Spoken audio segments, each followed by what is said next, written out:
السلام علیکم ورحمۃ اللہ وبرکاتہ۔ بسم اللہ الرحمن الرحیم۔ پاپا میں واپس آنا چاہتی ہوں۔ رات کے 2 بجے اس نے فیصلہ کر کے انہیں فون کیا۔ سب ٹھیک تو ہے نا بیٹا؟ اس وقت انڈیا میں 7:30 بجے تھے۔ اتنی رات گئے۔ جنت کے فون کرنے پر انہوں نے فکر مندی سے پوچھا، سب ٹھیک ہے بابا، پر میں جہاں نہیں رہنا چاہتی، میں واپس گھر آنا چاہتی ہوں جہاں میرا دل نہیں لگتا۔ مجھے سب کی یاد آتی ہے، نہ چاہتے ہوئے بھی اس کا دل بھر آیا۔ کچھ دن مس کرو گی ہم سب کو، لیکن پھر من لگ جائے گا بیٹا، تمہارے اچھے فیوچر کے لیے ہی ہے یہ۔ ریحان نے اسے سمجھانا چاہا، نہیں پاپا مجھے نہیں پڑھنا، پلیز میں جہاں نہیں رہوں گی، اب مجھے گھر آنا ہے۔ وہ رو دی تھی۔ چلو ٹھیک ہے، میں کل ہی ارمان کو بھیج دوں گا، ریحان نے ہار مانتے ہوئے کہا۔ جنت کے اس اچانک فیصلے پہ اسے کوئی حیرت اس لیے نہیں ہوئی کیونکہ وہ جانتا تھا جنت مشکل سے جانے کو راضی ہوئی تھی، وہ بھی اس شرط پر کہ اگر اس کا دل نہیں لگا تو وہ بیچ سے چھوڑ کر آ جائے گی۔ نہیں پاپا، بھائی کو ڈسٹرب مت کیجیے، میں خود آ جاؤں گی۔ اس نے نارملی چند باتیں کی تاکہ وہ لوگ پریشان نہ ہوں، اور پھر فون بند کر دیا۔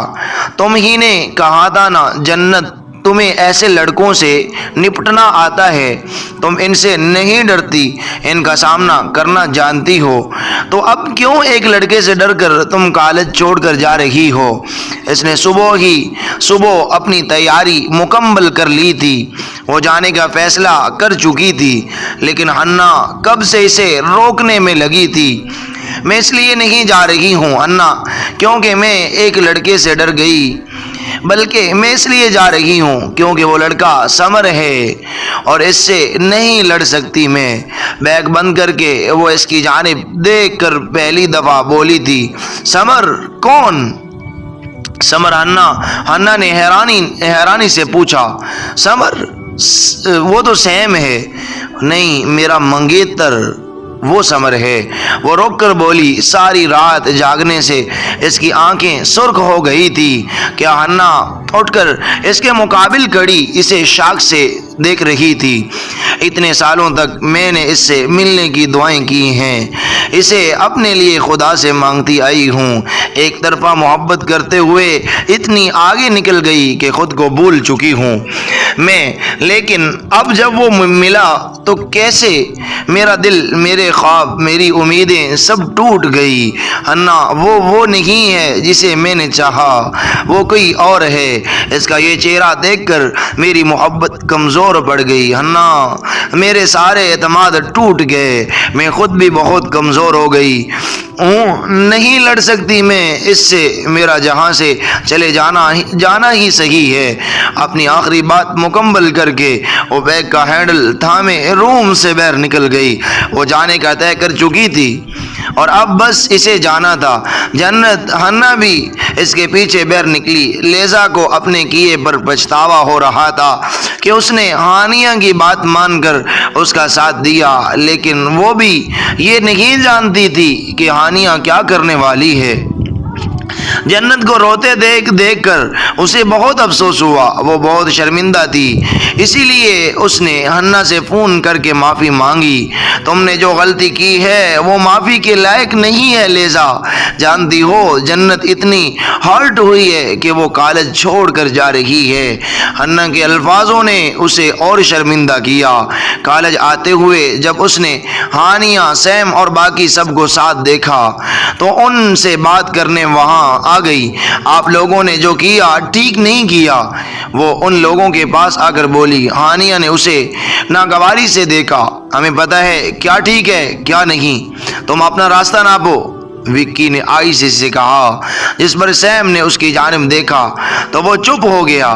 میں آپ لوگوں کو صرف یہ بتانے آئی تھی کہ اس حرکت سے جنت بہت ہرٹ ہوئی ہے اور وہ کالج چھوڑ کر جا رہی ہے، سوچا کچھ پچھتاوا ہو جائے گا آپ لوگوں کو، وہ غصے سے بولی اور وہاں سے چلی گئی۔ یہ صحیح نہیں ہوا سیم، شعیب نے اس کے جانے کے بعد کہا۔ اسے بھی بہت برا لگا تھا اور وہ جانتا تھا سیم کو بھی برا لگا ہے، کیونکہ وہ اتنی دیر سے ان کے درمیان خاموش بیٹھا تھا۔ اس نے اب تک ایک بھی بات نہیں کی تھی، نہ کسی بات کا جواب دیا تھا۔ کیا صحیح نہیں ہوا؟ اس نے بھی تو سیم کو چیلنج کیا تھا، اس کی جھوٹی کمپلین اس نے کی تھی، تب کیا صحیح تھا؟ ایک چھوٹی سی بات کو لے کر اتنا ریئیکٹ کیوں کر رہے ہو تم؟ ہانیہ بڑک کر بولی۔ ایک عزت دار لڑکی کا جب 4 لوگوں کے بیچ تماشا بنتا ہے تو وہ اس کے لیے بہت بڑی بات ہوتی ہے، مگر یہ تم جیسی لڑکیاں نہیں سمجھ سکتی۔ شعیب نے 2 ٹوک جواب دیا۔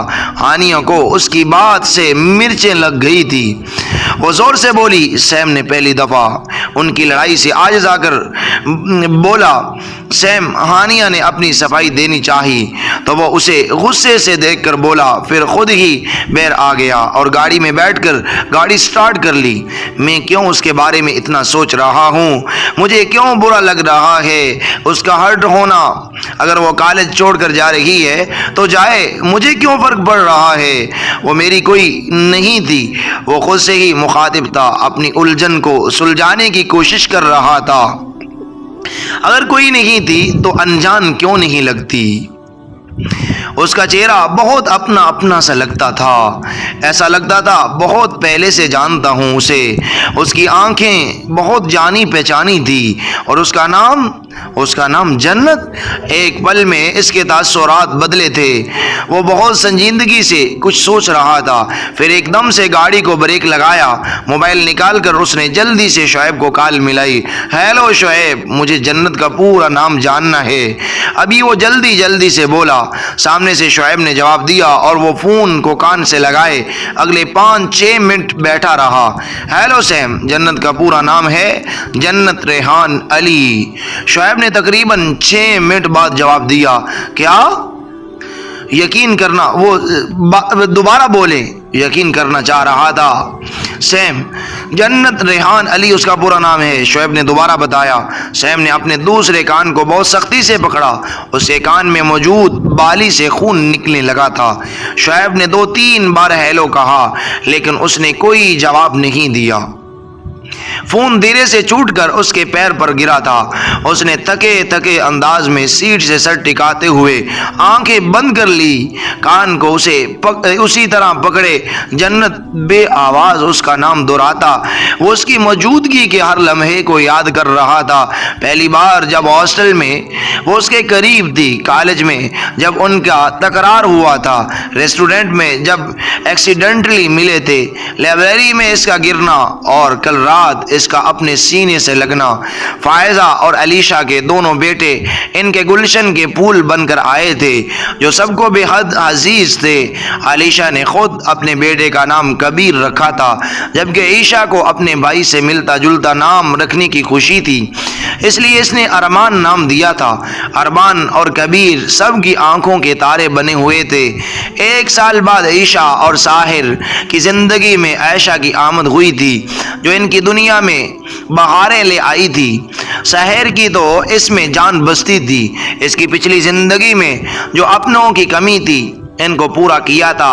اس کی معصوم سی بیٹی نے اس کی محبت عائشہ کے لیے اور بڑھ گئی تھی۔ عائشہ کے 2 سال بعد سمر نے دنیا میں آ کر ان کی فیملی کو مکمل کیا تھا۔ ریحان اور فیضہ کی زندگی میں ارمان کے 5 سال بعد جنت کا اضافہ ہوا، جو گھر بھر کی لاڈلی اور دادا کی جان بن گئی۔ یوسف صاحب اپنے سب ناتیوں میں اسے سب سے زیادہ محبت کرتے تھے اور کبیر اور ارمان اس بات پر ہمیشہ شکایت کرتے تھے۔ کبیر علیشہ اور عمران کا اکلوتا بیٹا تھا، کیونکہ کچھ پریشانیوں کی وجہ سے وہ دوبارہ ماں نہیں بن سکتی تھی، پر وہ دونوں اللہ کی رضا میں خوش تھے اور کبیر سے بے انتہا محبت کرتے تھے۔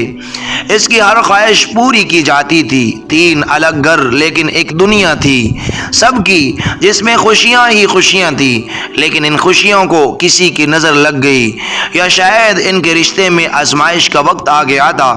عائشہ کے ابو کو دل کا دورہ پڑا اور ان کی حالت بہت نازک ہو گئی تھی۔ سب ہی اس حالت میں بہت پریشان تھے۔ اور ایک دوسرے کا سہارا بنے ہوئے تھے۔ ڈاکٹر نے آپریشن کا کہا تھا، لیکن ایک ڈر نے سب کو گھیرا ہوا تھا اور شاید انہیں خود بھی اندازہ ہو چکا تھا۔ انہیں کوئی شکایت نہیں تھی زندگی سے، نہ کوئی فکر تھی، بس وہ یہ چاہتے تھے کہ ان کے بعد یہ گھر اسی طرح رہے، ان لوگوں کا پیار ان کو ہمیشہ جوڑے رکھے۔ اس لیے انہوں نے سب کے سامنے یہ خواہش ظاہر کی تھی کہ جنت اور سمر کا نکاح کر دیا جائے۔ اس وقت سمر کی عمر 7 سال اور جنت صرف 5 سال کی تھی۔ عمران تو ان کا اپنا ہی تھا، ساحر کو بھی وہ اس فیملی کے ساتھ ایک مضبوط رشتے میں باندھ دینا چاہتے تھے۔ جنت انہیں بے حد عزیز تھی، اس رشتے کے ذریعے وہ اس کی طرف سے بھی مطمئن ہو جانا چاہتے تھے۔ ریحان تو بخوشی راضی ہو گیا تھا، لیکن ساحر کو اس نکاح سے اعتراض تھا۔ لیکن کیوں؟ ساحر عائشہ نے اس کے اعتراض کی وجہ جاننی چاہی۔ مجھے اس رشتے سے اعتراض نہیں ہے عائشہ، مجھے اس عمر میں ان کا نکاح کرنے سے اعتراض ہے۔ دونوں بچے ہیں، انہیں اس لفظ کی بھی پہچان نہیں ہے ابھی، اور اس عمر میں ان کا نکاح کرنا کہاں کی عقل مندی ہے۔ لیکن ساحر ابو وہ ڈر رہی تھی اپنے ابو کی زندگی کے لیے۔ ساحر اس کی پریشانی سمجھ سکتا تھا، لیکن وہ اپنی جگہ صحیح تھا۔ میں سمجھتا ہوں عائشہ، اور جو وہ چاہتے ہیں نا وہی ہوگا، بلکہ میں بھی بہت خوش ہوں اس بات سے۔ لیکن ایسے نکاح کروا کے ہم اس طرح بچوں پر اپنی مرضی توپ نہیں سکتے، یہ ان کے ساتھ زیادتی ہوگی کیا ابو کو اچھا لگے گا اگر بعد میں ان دونوں میں سے کسی کو اس رشتے سے اعتراض ہوا اور اس وجہ سے ہم سب کے بیچ دراڑ پڑ جائے؟ وہ عائشہ کا چہرہ دونوں ہاتھوں میں لے کر بولا۔ عائشہ نے خاموش نظریں جھکا لی اور اس کے سینے سے لگ گئی۔ وہ اسے کیسے کہہ دی کہ صحیح ہو یا غلط، وہ بس ابو کے لیے یہ کرنا چاہتی ہے، کتنی بھی محبت کیوں نہ ہو۔ لیکن جب بات شور اور باپ کے بیچ کی ہوتی ہے تو سب سے زیادہ مشکل میں ایک عورت ہی پڑ جاتی ہے، جسے باپ کا بھی خیال کرنا ہے اور شور کا بھی۔ ہر انسان کے جذبات، سوچ، خیال الگ ہوتے ہیں اور ہر کسی کو اپنی لائف کا یہ فیصلہ لینے کا حق ہے۔ ہم اپنے بچوں سے یہ حق نہیں چھین سکتے۔ جنت بھی مجھے اتنی ہی عزیز ہے جتنی عائشہ اور سمر، اور میں ان دونوں کا خیال کر کے ہی یہ کہہ رہا ہوں۔ مجھے غلط مت سمجھو عائشہ، میں اس رشتے کے نہیں صرف بچپن کے نکاح کے خلاف ہوں۔ یہ صرف غلط ہی نہیں بلکہ قانوناً جرم بھی ہے، تم جانتی ہو نا۔ وہ نرمی سے اسے سمجھاتے ہوئے بولا، میں بھی یہ جانتی ہوں ساحر کہ میرے ابو نے پہلی بار کوئی خواہش کی ہے، اور وہ بھی اس حالت میں۔ وہ سر اٹھا کر اسے دیکھتے ہوئے بولی، ان کی یہ خواہش ایک دن ضرور پوری ہوگی۔ ساحر نے اس کے گال پر بہتے آنسو صاف کرتے ہوئے اسے یقین دلایا۔ وہ خاموش ہو گئی۔ ساحر بہت کم ہی کسی بات پر انکار کرتا تھا، اس نے عائشہ کی ہر خواہش پوری کی تھی، تو اب عائشہ کیسے اس کے انکار کو اہمیت نہ دیتی تھی؟ ناظرین، یہ ناول ابھی تک جاری ہے۔ آئی ہوپ، میں امید کرتا ہوں کہ آپ کو یہ ناول بہت زیادہ پسند آیا ہوگا۔ ناظرین، اب آگے کہانی چلے گی۔ یہ تو بات تھی جس کے اندر اینڈ پہ جا کے جنت کے بچپن کی طرف اشارہ کیا گیا کہ جنت کے دادا جان نے کیسے جنت کا رشتہ اس کے منگیتر یعنی سمر کے ساتھ طے کیا، جس سے آپ جو پچھلی قسطوں میں سن بھی چکے ہیں، آپ کو اس چیز کا اندازہ ہو گیا ہوگا کہ جنت اپنے منگیتر سمر کے لیے کس طرح مر مر کے محبت کرتی تھی، کتنا اس کو دل سے چاہتی تھی۔ اب وہ وقت آ گیا کہ جنت لندن کے مشہور کالج کو سیم اور ان کے ساتھیوں سے تنگ آ کے اس کالج کو چھوڑنا چاہتی تھی، اور سیم جو کہ جنت کی اس بات کی وجہ سے اس کا دل جنت کی طرف پگھل چکا تھا، وہ جنت کو بہت چاہنے لگا تھا۔ جو آخری جملہ جنت نے یہ سیم کو کہا تھا، کیا تم نے پوری دنیا کے سامنے مجھے ذلیل کر کے اپنا بدلہ لے لیا؟ کیا اب تم خوش ہو؟ ایک عورت کو پوری دنیا کے سامنے، سب لوگوں کے سامنے ذلیل کر کے کیا تم خوش ہو گئے ہو؟ تمہیں سکون مل گیا ہے؟ جس بے بسی کے ساتھ اس نے یہ جملہ کہا تھا نا، اس کی وجہ سے سیم کا دل پگھل چکا تھا اور جنت کی محبت اس کے دل میں پیدا ہو چکی تھی۔ اب جنت جو ہے وہ کالج چھوڑ کے جا رہی ہے اور سیم دل ہی دل میں اس کے لیے تڑپ رہا رہا ہے آگے سیم جنت کے لیے کیا کرتا ہے، اور جنت جس کو چاہتی ہے، سمر کو جو خیالات جنت نے اس کے بارے میں اپنے دل میں جو بنا لیے تھے، جو یعنی کہ ایک محبت کے اندر جو جذبات اس نے قائم کیے تھے، سمر بالکل ان سے الٹ تھا۔ اب جنت کس کرب اور تکلیف سے گزر رہی تھی سمر کی باتوں کو دیکھ کر، اور سمر کو کہ اے سمر تمہیں میں کتنا چاہتی ہوں، میں نے تمہیں کیا سمجھا تھا اور تو کیا نکلا۔ تو یہ آگے دوستو یہ کہانی اس طرح چلے گی، تو آپ ہمارا ساتھ دیں گے تو انشاءاللہ جیسے جیسے یہ ایپیسوڈ آگے چلیں گے تو انٹرسٹ ہوتے جائیں گے، انشاءاللہ آپ کو بہت مزہ آئے گا۔ تو پلیز میں امید کرتا ہوں کہ آپ کو یہ ہمارا ناول بہت زیادہ پسند آیا ہوگا، اور اگر آپ یہ چاہتے ہیں کہ نیکسٹ والا ایپیسوڈ جلد از جلد اپلوڈ کر دیا جائے تو پلیز ہمارے چینل کو سبسکرائب کیجئے اور ہماری ویڈیو کو لائک اور شیئر بھی کیجئے، اور کمنٹس باکس میں اپنی رائے کا اظہار ضرور کیجئے گا۔ تب اگلی ویڈیو تک اللہ حافظ، جزاکم اللہ خیر۔